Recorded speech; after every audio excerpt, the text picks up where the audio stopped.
What's going on, guys? It is Tony with Urban Girl Scout Media, living the dream as always, and coming to you today to just do a video talking about the meta breakdown of the historic format for Magic the Gathering. It's March 3rd. Recording this, should get this up hopefully the 3rd or the 4th. Keep it relevant. And I just want to talk about a few things I've noticed here. Just give you guys some information. Try and go a little more in depth on some shits that I know. So first is I play a lot of historic on Magic Arena. I prefer best of one. I like the speed and the pace of it. Get a lot of games in. It's easy to get in and out, and I can switch decks and have a lot of freedom in what I play. I do a little bit of best of three, but otherwise it's just best of one. So the other thing I want to point out is that I play a lot of black aggro and goblin variations. And if you follow the channel, you know that I try not to do too much with Muxus in that goblin build, because I think that's he's a little overrated, or at least a little boring. I guess that's where I should say he's a little boring. I've been a long time goblin player. But my other favorite deck right now is definitely mono black aggro. Play a lot with that, but there's a few other I use. So most of what I'm going to speak of first here is going to come from the perspective of playing those decks, and you can always catch videos on my channel of me playing those decks, and I try to do some commentary every once in a while, so just, shameless Tony plug. But let's jump into it. So one of the most popular decks in the format actually right now is Jund. Jund Sack. We're talking about that cat oven combo, where it just basically is an endless loop, and then you have like Spawn of Mayhem and a few other cards that really will impact that life gain and life loss, damage done, things like that. Some good sack outlets. I think Woe Strider is in there, if I'm not mistaken. So a few decent tools. It's actually, over the past 2 weeks in recorded tournaments, it's the most played deck. So it doesn't have a ton of rares, so it's easy to get the wild cards. And the deck's pretty simple.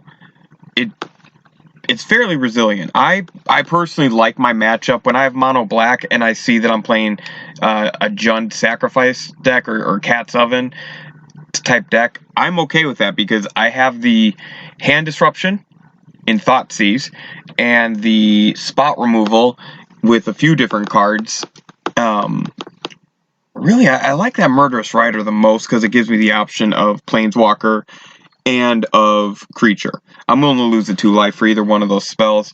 But I have a couple of decent spot removals, so I feel like I can deal with that deck pretty well. And just an insider's tip, I think getting rid of the oven, or really the sack outlets, if you can just limit the sack outlets, have a way to gain a little bit of life to kind of slow down their onslaught of damage being dealt, you should be okay. Coming in at the second most played deck is Gruul Aggro, and very, very strong. Very strong. Embercleave. So I thought about this, and I'm having a hard time thinking of another card that would mean as much if it hits the board the way Embercleave does.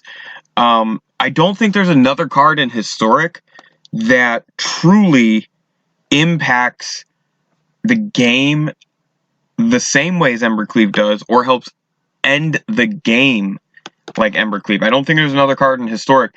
You think about it like this: if Gruul Aggro, I guess you could put Muxus in there, but non-creature spells, I think it's in a very select category. That's something I was actually going to try and work on for another article on Tumblr, or even a video here, is what are those cards that are in that just top tier upper echelons of you cast it, you should win the game.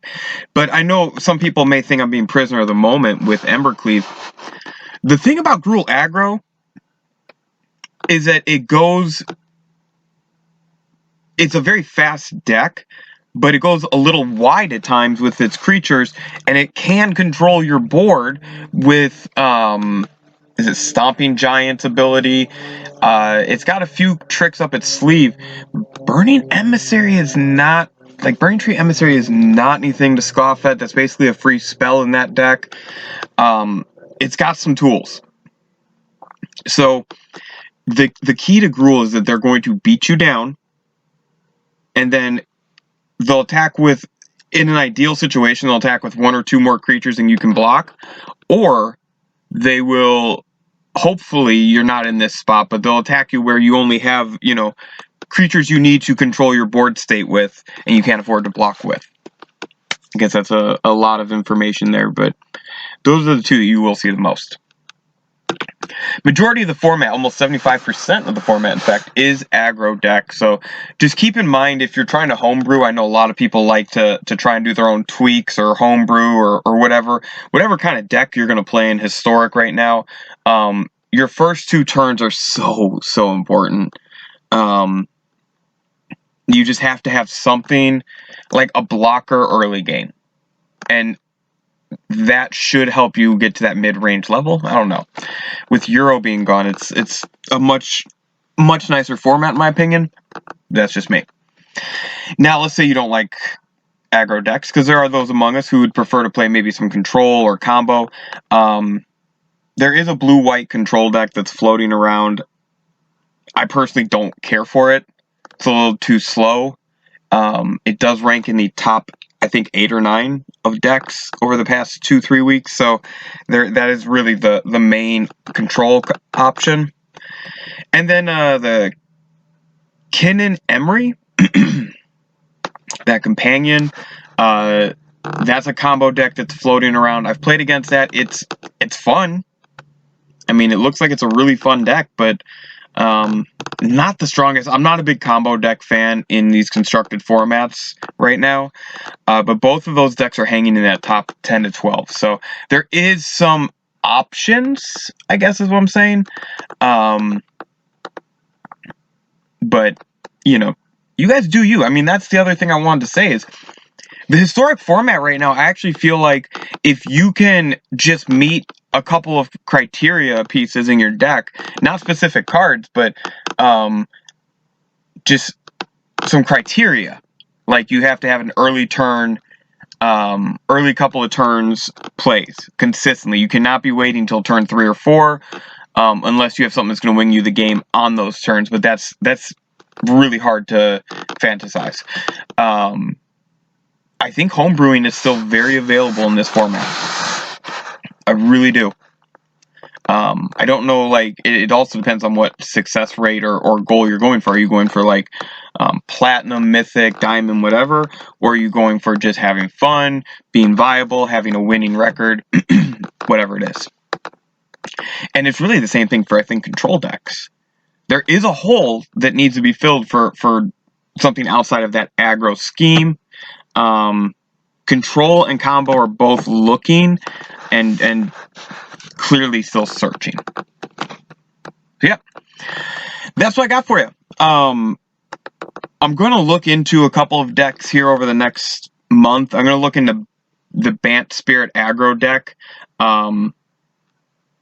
It's interesting to me. There's a few variations.